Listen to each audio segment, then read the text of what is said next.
Hi, everybody. Wonderful to see you. So I'm going to spend a few minutes talking about.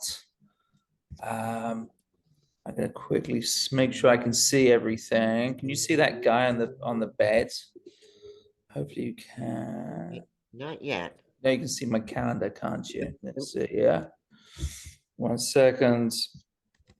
Unless there's a guy on the bed in the audience that we're not seeing. Anybody on Yeah, that? exactly. Well, that's for later. So, um, how's that? Look at that. There's Okay. the guy. Now, you see the guy? This is you. This is you the day after your event. You produce your event, yeah? Um, you've worked hard, you've did all that planning, you pulled off a great show. But creeping up in the background, uh, we have little AI maybe wanting to kind of ruin your vacation and ruin your glory. What's happening here is at a lot of events, this is kind of the shot at the end of the event, the end of the day, the end of the virtual events convention. We've worked hard, we pulled off a great show, and we all have a drink.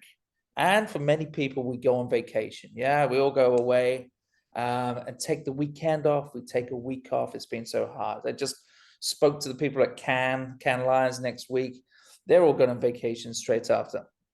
The problem is there's a few things that kind of um, ruin that vacation. Okay, and you see that guy on the right.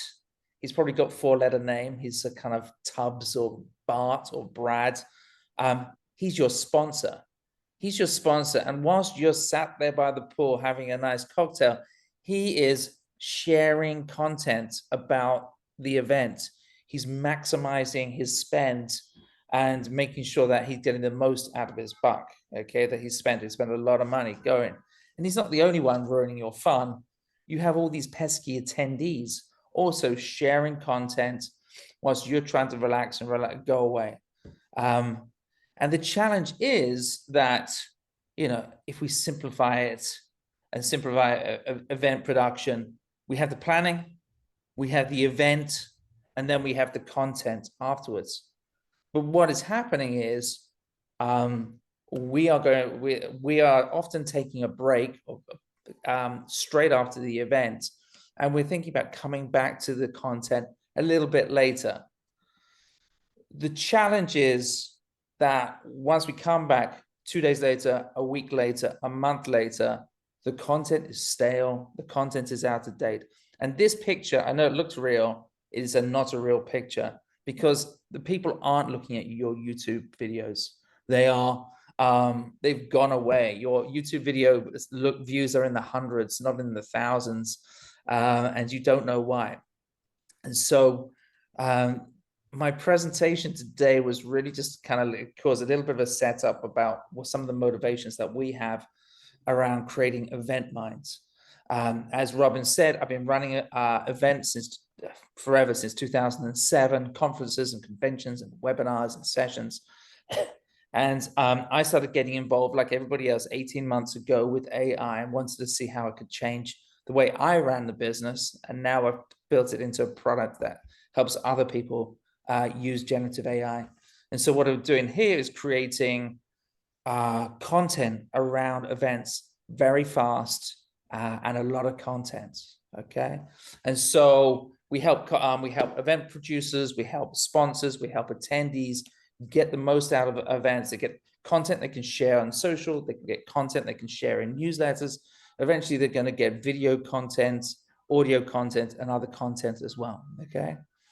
And we're really kind of building this for associations. So there's associations that have tentpole events, thousands of other events, local events, chapter events, corporate events, B2B major events like South by Southwest, those sort of quasi South by Southwest, Shop Talk, Cannes Lions, and even small virtual webinars as well. And what we're doing is, what we've done is, we're not doing anything too unlike what you're doing already. Many of you folks are transcribing content maybe through a tool. Some of you folks are putting that content into ChatGPT and getting that content to be crunched.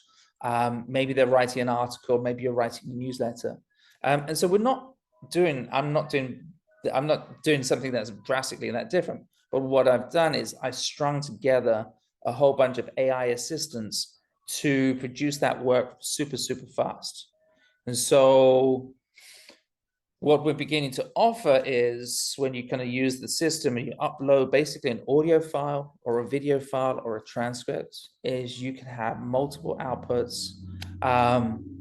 And our sort of service promises within an hour, but mainly within about 20 minutes.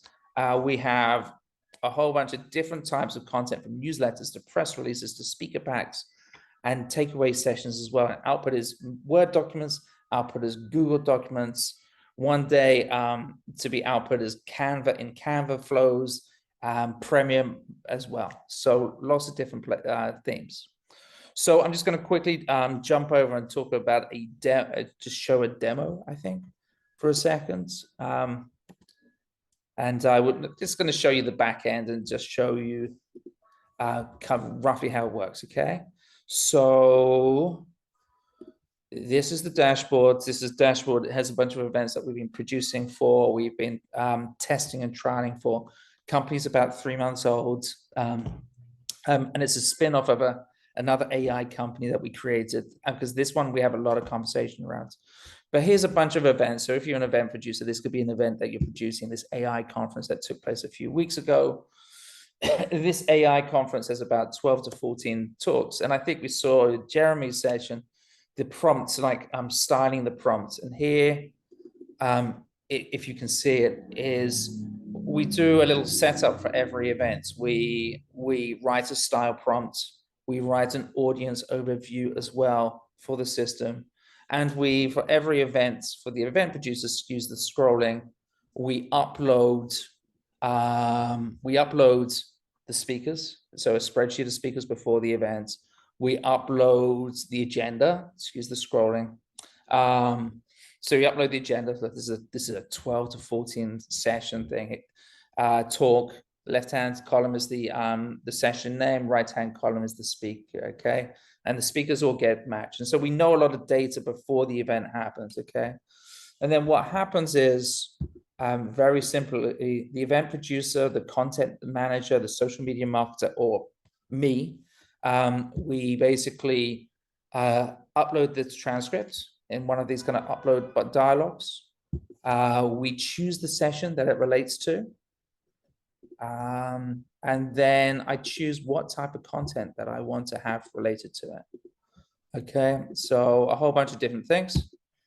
I remind them who my email is, how fast I want it processed. I click submit, and then there it goes.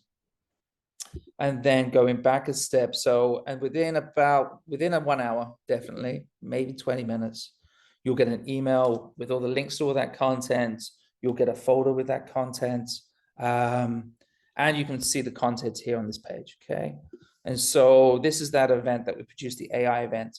One of the challenges we have with this content is there's a lot of it. I mean, folks are already on vacation and they're not ready for this volume of content. But sponsors are, audience members are, speakers are as well. So if you can see, we have some different types of content in this column. They have speaker packs, newsletters, and I'm going to show you what each of those look like. So this is a speaker pack. So sharing content with a speaker to around the content. So around the speech that they gave, okay? So I'm just going back a step because it clicked a link that I didn't want to do. I'm actually going to click the link. So then I'm going to look at it. And so what we do is we output into editable content, okay? Because we know as social media managers, marketing managers, you want to take the content and edit it. You don't want the final video. So we output it into kind of formats which are really easy to use. So this is a pack that you send to a speaker, like, hey, can you share content about your speech? Here's a reminder, here's the abstract, here's a reminder, here's a suggested link post, LinkedIn post, here's a tweet, and things like that, okay? Hope you're still following me. I think you are. And then, and it can be, there's the speaker pack. We can do newsletter content. So here's the suggested newsletter content of another talk that took place as well. And you can just say, here's the subject, here's the thing. here are the big topics, here's some bullets and things like that. And these newsletters can be trained on your previous newsletters, best in class newsletters and things like that. And it can be multi-format. So it can also be a PowerPoint deck.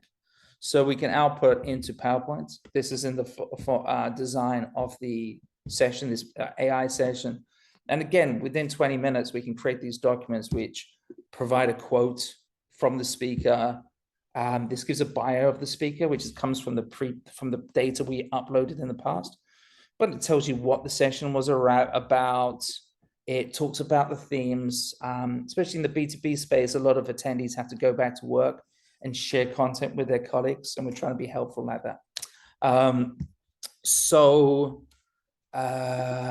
I think that's really, I think kind of those are the things that we're thinking about. And in terms of, sorry, Zoom is interfering with me. I think ultimately, we're just trying to create this kind of multi-format content for events. And ultimately, what are we trying to do? Where's my little picture? Ultimately, what we're just trying to do is just support event producers, allow them to continue the conversation, and then probably just go on vacation once the event program is complete, rather than once the event is complete. Yeah, we're all going to go kayaking. No, I love this because really you built something of parts that are already there, but specific to your problem being solved. And I think that's so terrific. And I also think it's highly sponsorable also. I mean, if you want to sponsor for your newsletter and that was just going to be an extra burden that drove your staff crazy, you now can use AI to generate it, get sponsored. I even wonder whether time is going to become something that you want your data from this event by tomorrow. You can pay a little more for that. If you think, Robin, there's a couple of things. One is if you have a multi-day event, you might want to send an email at the end of the day or the start of the next day about what was said. Yeah. And that system can do that. You might want to give the host some notes about what was said and what was said yesterday and things like that. Super easy for the system to crunch that data and provide those notes. Even give moderators questions to ask the panelists as well, based on content that happened during the day as well. So so the speed is really interesting. I don't think everyone's ready to kind of pour all that content through social media just yet. But it's super interesting to see how we can use these tools.